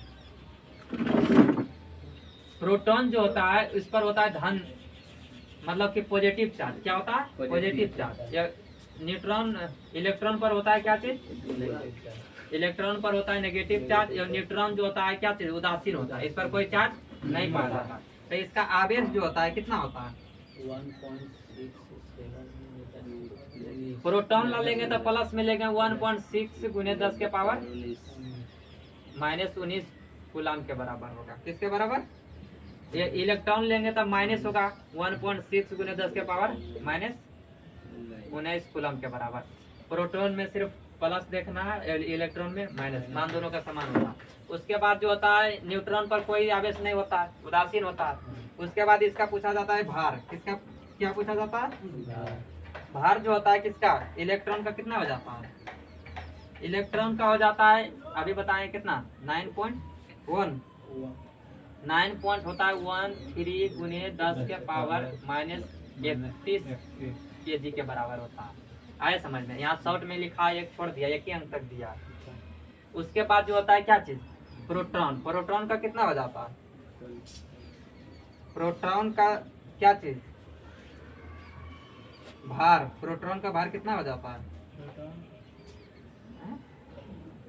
प्रोटॉन का भार जो हो जाता है 1.672 गुने 10 के पावर कितना, माइनस 27 kg के बराबर होता है। या न्यूट्रॉन का तो आवेशहीन है, लेकिन इसमें भार तो है नहीं, तो इसका भार जो होता है कितना होता है, इसके लगभग होता है, मतलब कि 1.675 10 के पावर माइनस 27 kg के बराबर होता है। कहा होगा, देखिए यहाँ पे ये क्या चीज है, परमाणु। किसी तत्व का सबसे सूक्ष्मतम इकाई जो होता है क्या होता है, परमाणु। ये परमाणु का जो होता है अंदर पाया जाता है नाभिक। नाभिक में होता है क्या चीज, न्यूट्रॉन और प्रोटॉन, जिसमें जो होता है ये परमाणु के बाहर और चक्कर लगाता है कौन, इलेक्ट्रॉन। परमाणु मतलब नाभिक का खोज किया था किसने, रदरफोर्ड। उसके बाद क्वेश्चन पूछा जाता है क्या चीज, इसका खोजकर्ता के बारे में बता देते हैं। प्रोटॉन का खोज किसने किया था, गोल्डस्टीन। किसने, गोल्डस्टीन ने। उसके बाद इलेक्ट्रॉन का खोज किया जे थॉमसन ने। किसने, जे थॉमसन ने। उसके बाद न्यूट्रॉन का खोज किसने, जेम्स चैडविक। किसने, जेम्स चैडविक ने किया था। उसके बाद जो है क्या चीज, हम बोले हैं क्या, नाभिक का खोज किया रदरफोर्ड। या नाभिक का त्रिज्या होता है 10 के पावर माइनस 15 मीटर, इसी को बोला जाता है एक फर्मी या एक फेम्टोमीटर। उसके बाद होता है परमाणु। परमाणु का त्रिज्या होता है 10 के पावर माइनस 10 मीटर, जिसे बोला जाता है एक एंगस्ट्रॉम। क्या बोला जाता है, एंगस्ट्रॉम। उसके बाद जो है परमाणु के नाभिक में पाया जाता है प्रोटॉन। प्रोटॉन होता है कैसा, धन आवेश होता है प्रोटीन पर। क्या होता है, धन आवेश। प्रोटॉन का जो होता है क्या चीज, आवेश जो होता है प्लस 1.6 गुने 10 के पावर माइनस 19 कूलम के बराबर होता है। या प्रोटॉन का भार होता है 1.672 गुने 10 के पावर माइनस 27 kg के बराबर होता है। या प्रोटॉन के भार या न्यूट्रॉन के भार लगभग समान होता है, जो कितना होता है 1.675 गुने 10 के पावर माइनस 27 kg के बराबर होता है। इलेक्ट्रॉन पर जो होता है ऋण आवेश होता है, इलेक्ट्रॉन का पर ऋण आवेश होता है जो होता है 1.6 गुने 10 के पावर माइनस 19 कूलम के बराबर होता है। इसका भार जो हो जाता है इलेक्ट्रॉन का 9.103 गुने 10 के पावर माइनस 31 kg के बराबर होता है। कौन, इलेक्ट्रॉन।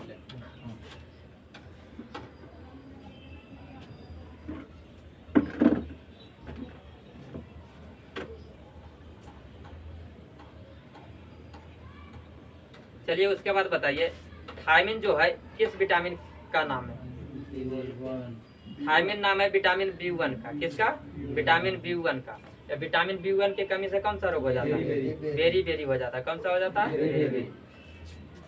विटामिन B1 जो है किसमें घुलनशील है, जल में घुलनशील है। किसमें, जल में।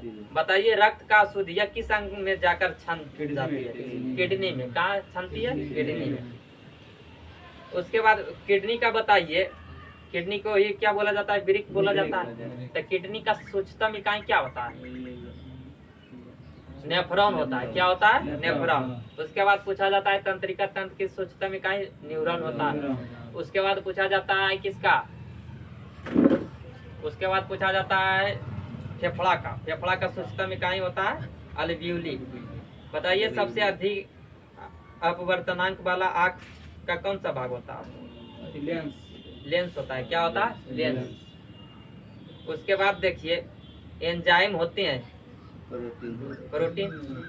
कौन होता है, प्रोटीन। प्रोटीन का निर्माण होता है 20 प्रकार के एमिनो अम्ल से। या प्रोटीन फैक्ट्री किसे बोला जाता है, राइबोसोम को। राइबोसोम को बोला जाता है क्या चीज, प्रोटीन फैक्ट्री। बताइए दर्द का निवारक जो होता है उसे क्या बोला जाता है? दर्द का निवारक कौन करता है? एनाल्जेसिक। कौन करता है? एनाल्जेसिक। किलोवाट घंटा किसका यूनिट है? वहाँ से दिख रहा है रे। किलोवाट घंटा किसका इकाई है? ऊर्जा का। किसका है? ऊर्जा का। चलो बताओ, मानव शरीर की सबसे बड़ी मिश्रित ग्रंथि क्या है? मानव शरीर की सबसे बड़ी मिश्रित ग्रंथि है अग्नाशय। कौन है? अग्नाशय। देखिए, मानव शरीर की सबसे बड़ी ग्रंथि बोलेगा तो अकृत होगा, जो है एक बायस्रावी ग्रंथि। क्या है? बायस्रावी ग्रंथि। मानव शरीर की सबसे बड़ी मिश्रित ग्रंथि बोलेगा तो अग्नाशय होगा, जो है मिश्रित ग्रंथि। बाह्य और अंतः दोनों। उसके बाद होता है क्या चीज कि मानव शरीर के सबसे बड़ी अंतःस्रावी ग्रंथि थायराइड ग्रंथि। क्या होती है? थायराइड ग्रंथि। उसके बाद होता है क्या चीज? मानव शरीर के सबसे छोटी ग्रंथि पिनियल ग्रंथि। इसके जगह पर रहता है क्या चीज? प्यूटरेटरी या मास्टर ग्रंथि या पीयूष ग्रंथि, उसी को बोला जाता है। उसके बाद बताइए, मरकरी है क्या चीज?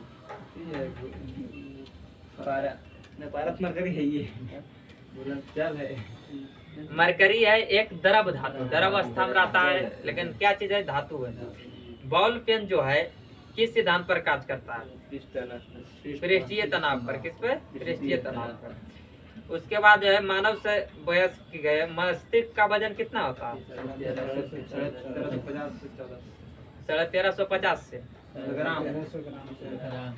1350 ग्राम से 1400 ग्राम। पृथ्वी का गुरुत्वाकर्षण क्षेत्र का तीव्रता अधिकतम कहाँ होता है? पृथ्वी के गुरुत्वाकर्षण का क्षेत्र जो है तीव्रतम कहाँ होता है? गुरुत्वाकर्षण का मतलब गुरुत्वीय त्वरण। गुरुत्वीय त्वरण बोले तो छोटकी जी बोले तो क्या होता है? जिसका मान अधिकतम होता है दोनों ध्रुवों पर और न्यूनतम होता है विषुवत रेखा पर, जब केंद्र पर शून्य हो जाता है। बताइए आगे, ट्रांसफार्मर किसके सिद्धांत पर कार्य करता है? अन्योन प्रेरण पर। किसके? अन्योन प्रेरण। इसमें जो होता है ट्रांसफार्मर का कार्य क्या होता है? वोल्टेज को बदलता है। क्या करता है? वोल्टेज को बदलता है। स्थानीय वनस्पति का संग्रह क्या कहलाता है? हर्बेरियम कहलाता है। क्या बोलता है? हर्बेरियम। बताइए, प्राकृतिक रबड़ किसे बोला जाता है? आइसोप्रीन को। किसे बोला जाता है? आइसोप्रीन। कृत्रिम रबड़ बोला जाता है नियोप्रीन। तो प्राकृतिक रबड़ में जो है क्या मिलाया जाता है कठोर बनाने के लिए? सल्फर मिलाया जाता है। क्या मिलाया जाता है? सल्फर। रबड़ को कठोर बनाने के लिए क्या मिलाया जाता है? सल्फर। या सल्फर मिलाने की प्रक्रिया को क्या बोला जाता है? बाल्कनीकरण बोला जाता है। क्या बोला जाता है? बाल्कनीकरण। बताइए कि किसे जंगल की आग कहा जाता है? Butea monosperma.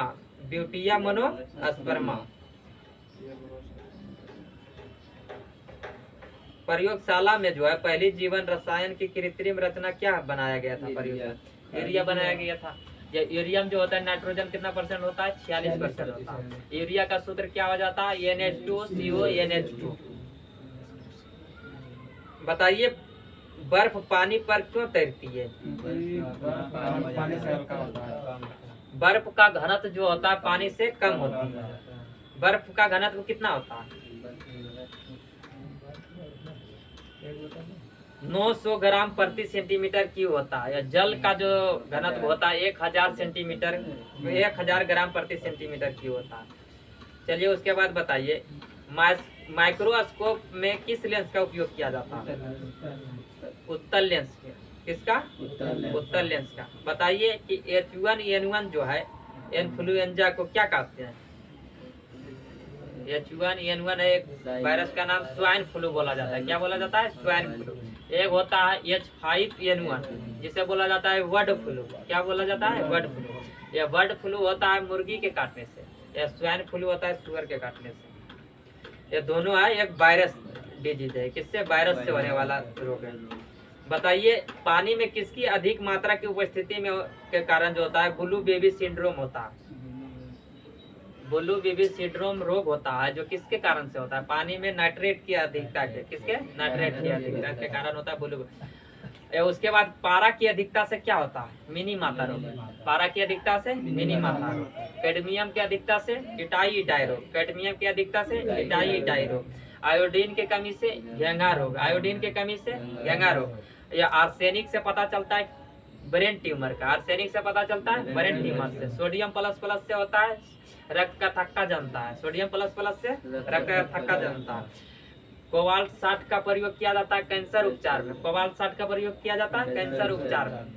कार्बन 14 का प्रयोग किया जाता है क्या? इसका पादपीय आयु कार्बन डेटिंग पद्धति में, मतलब कि पौधे की आयु के निर्धारण में। उसके बाद जो होता है, यहाँ पर तो समझ में नहीं आता होगा, एक बार दोबारा क्या करना है, कान में ईयरफोन लगा के उसके बाद वीडियो को कम क्वालिटी पर नहीं देखना, तो ज्यादा क्वालिटी पे रखने से क्या फायदा है। उसके बाद सुना कीजिए, आया समझ में। एक बार हम बोल के निकल गए तो तुम लोग के थोड़ा याद हो गया होगा एक बार में।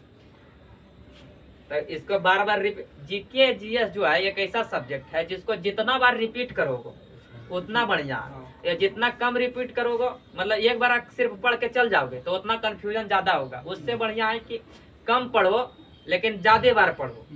आया समझ में। एक ही पेज पढ़ो लेकिन उसको बार बार पढ़ो, उससे क्या फायदा होगा, उतना में कंफ्यूजन आपको पैदा नहीं होगा। उसके बाद बताइए अगला, आँख का जो रंग है किसमें मौजूद वर्णक पर निर्भर करता है?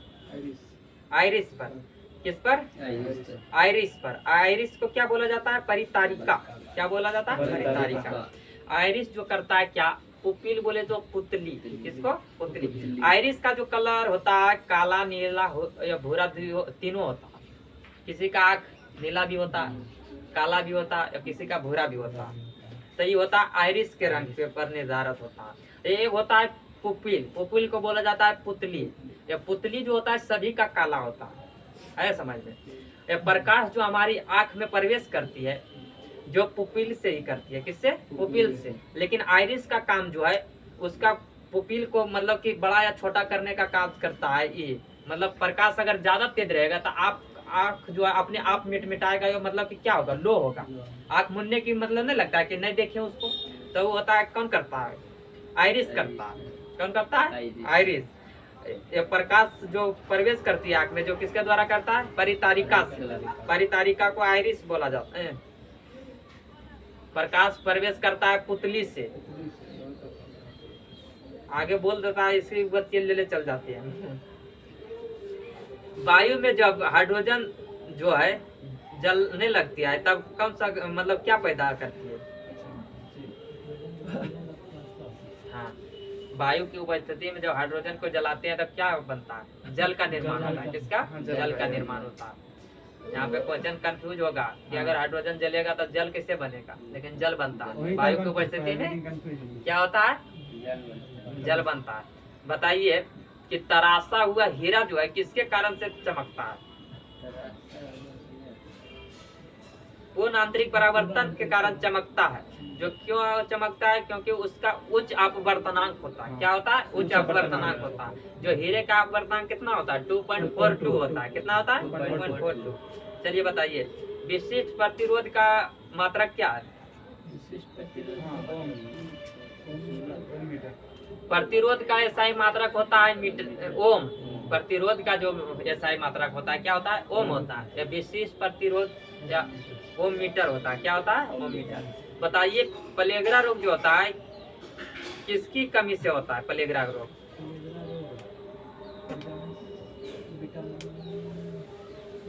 विटामिन B3 के कमी से। किसके कमी से? विटामिन B3 के। विटामिन B3 का नाम क्या है? नियासिन। क्या है? नियासिन।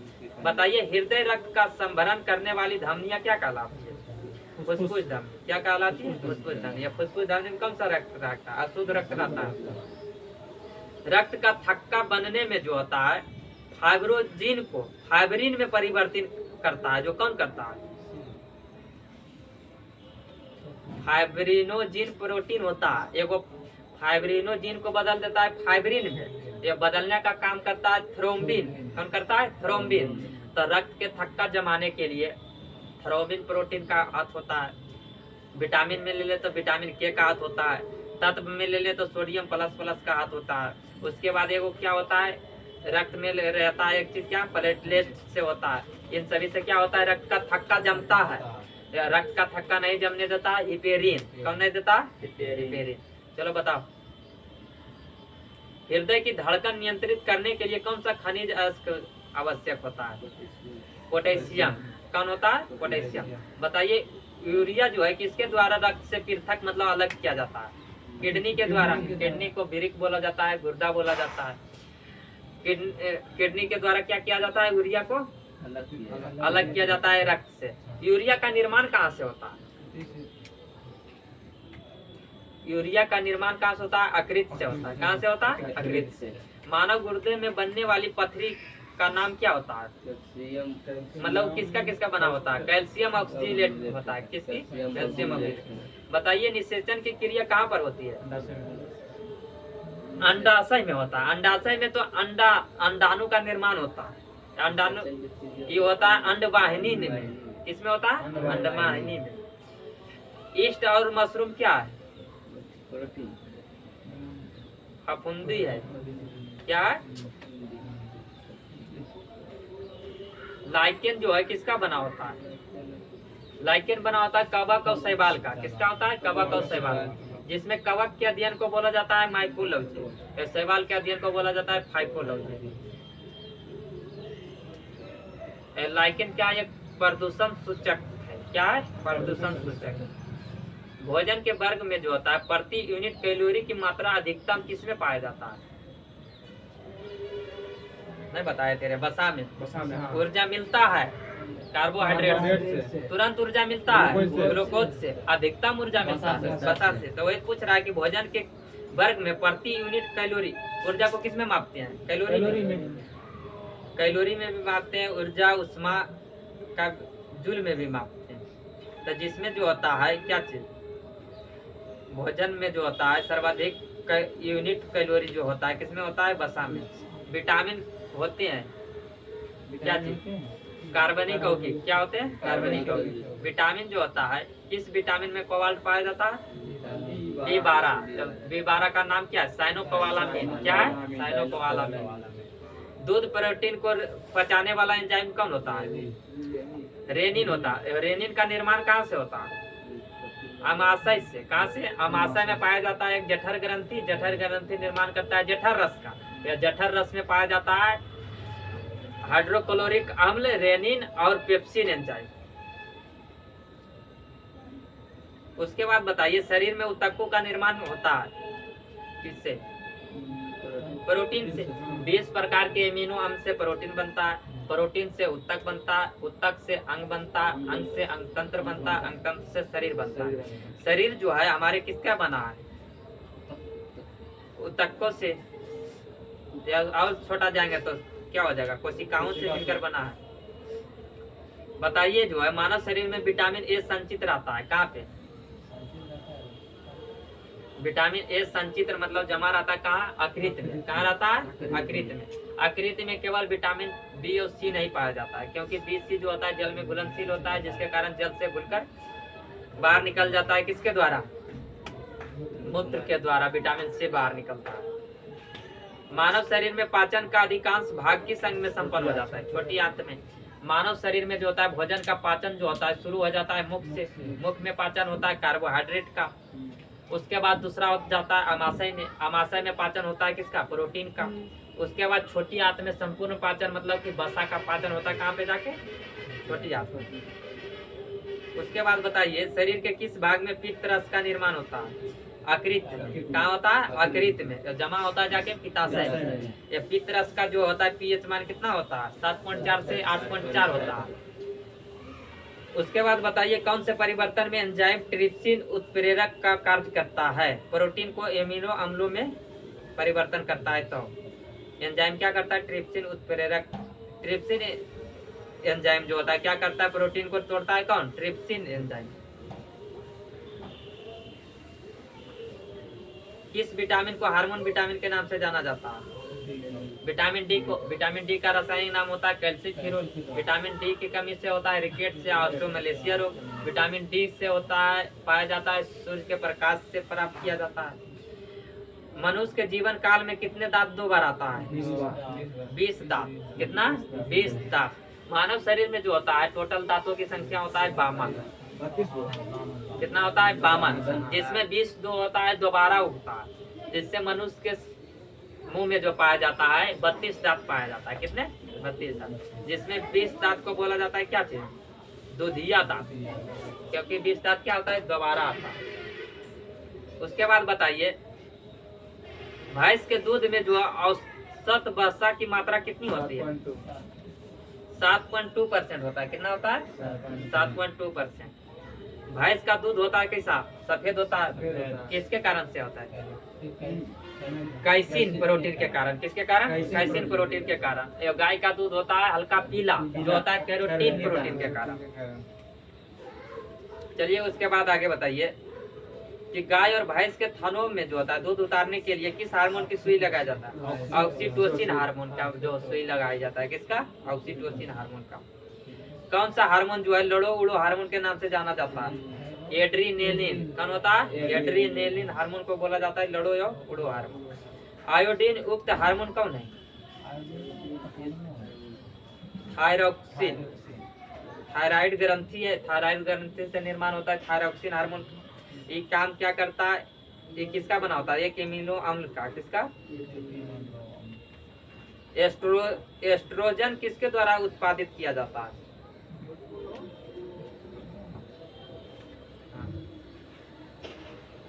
पुटिका। किससे? पुटिका से। चलिए उसके बाद आज तो होगा मध्यकालीन इतिहास के, मध्यकालीन भारत के इतिहास में जो होगा चल रहा था किसके बारे में? दिल्ली सल्तनत के बारे में। दिल्ली सल्तनत में टोटल 5 वंश था, जिसमें 4 वंश हो चुका है। कितना हो चुका है? 4 वंश हो चुका है, जिसमें आज होने वाला है कौन सा वंश? 5वां वंश लोधी वंश। कौन सा वंश होगा? लोधी वंश। बताना है कि पहले लोधी वंश का संस्थापक कौन होता है? बहलोल लोधी। कौन होता है? बहलोल लोधी। या लोधी वंश का स्थापना होता है 19 अप्रैल 1451 को। कब होता है? 19 अप्रैल 1451 को। बताना है कि दिल्ली पर जो होता है प्रथम अफगान राज का स्थापना किया किसने? बहलोल लोधी कहाँ के था? अफगानी था। कहाँ के था? अफगानी था। तो दिल्ली पर प्रथम जो है अफगानी वंश का स्थापना किसने किया था? बहलोल लोधी। बताना है क्या चीज? बहलोल लोधी के बाद जो क्वेश्चन इससे नहीं ज्यादा पूछा जाता है। इसके बाद जो आता है गद्दी पर कौन? सिकंदर लोधी। कौन आता है? सिकंदर लोधी, जो इसका पुत्र रहता है। सिकंदर लोधी जो गद्दी पर बैठता है कब बैठता है? 1489 में। कब बैठता है? 1489 में बैठता है। कौन? सिकंदर लोधी। उसके बाद जो है क्या चीज?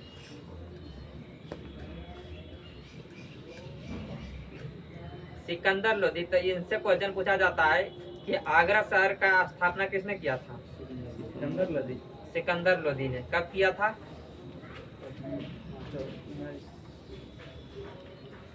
आगरा शहर का स्थापना जो है सिकंदर लोधी ने कब किया था? 1504 में। कब किया था? 1504 में सिकंदर लोधी ने आगरा शहर का स्थापना किया था। उसके बाद इन्होंने क्या किया था?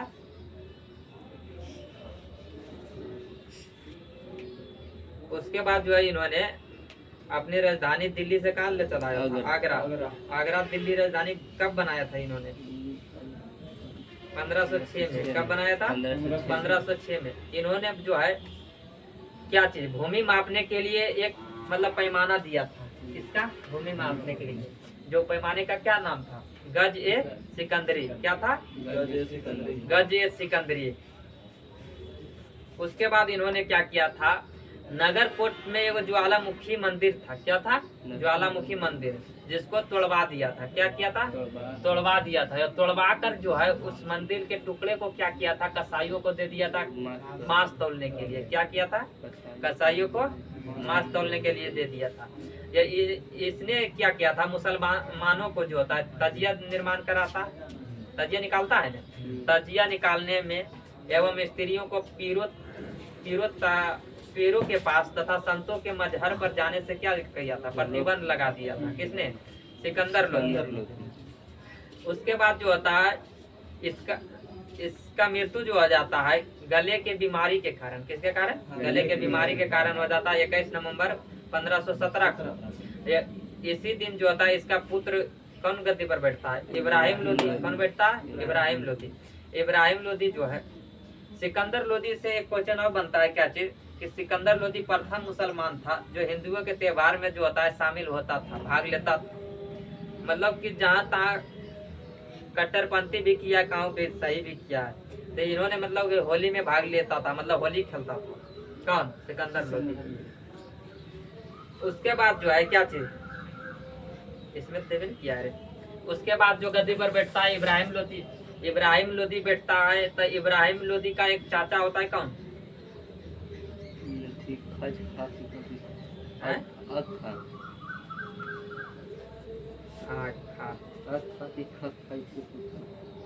इसमें लगता है नहीं दिया है। हाँ, आलम खां। जिसे कौन था? आलम खां। बाबर जो होता है बाबर को भारत पर आमंत्रित करता है। कौन?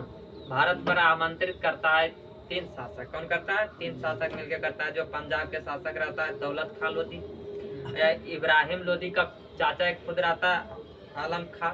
उसके बाद जो होता है ये होता है कौन? राणा सांगा। कौन होता है? राणा सांगा होता है।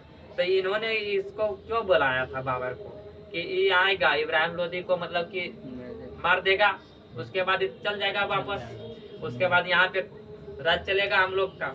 लेकिन जब ये आया है बाबर जब आया, जब पानीपत का प्रथम युद्ध लड़ा था किससे? इब्राहिम लोधी से 21 अप्रैल 1526 को। तो इसमें क्या होता है इब्राहिम लोधी की हार ना होकर क्या होता है इसमें मारा जाता है। जब दिल्ली सल्तनत में पहला शासक हुआ जो रणभूमि में मारा गया था। मध्यकालीन भारत में ले लो, पूरे मध्यकालीन भारत में लेते हैं तो पहला शासक हुआ कौन? इब्राहिम लोधी जो रणभूमि में मतलब कि उस क्षेत्र में मारा गया था। कौन? इब्राहिम लोधी। उसके बाद जो होता है इब्राहिम लोधी मर जाता है तो यहाँ तो लोधी वंश समाप्त हो जाता है। ये बाबर क्या करता है यहाँ पे अपना एक वंश का स्थापना करता है। कौन सा वंश? मुगल वंश का स्थापना करता है। तो ये सबको लगता है कि इसको हम बुलाएं किस लिए कि इसको हराने के बाद वापस चल जाएगा, लेकिन ये नहीं जाता है। तो जिससे इन सभी से भी युद्ध होता है। कौन कौन युद्ध होता है? घाघरा का युद्ध, पानीपत का युद्ध तो इब्राहिम लोधी से हो गया। उसके बाद होता है घाघरा का युद्ध,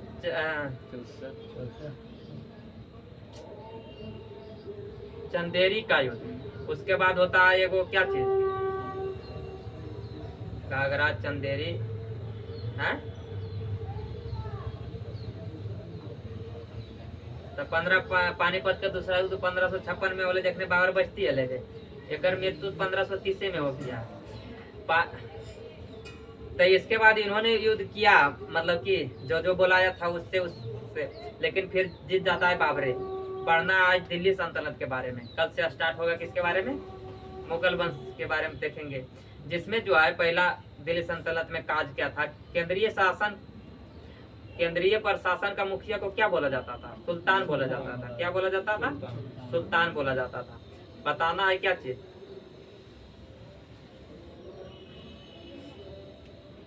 इस समय जो होता है मंत्री एवं उसके विभाग से संबंधित वजीर होता था। वजीर को क्या बोला जाता था?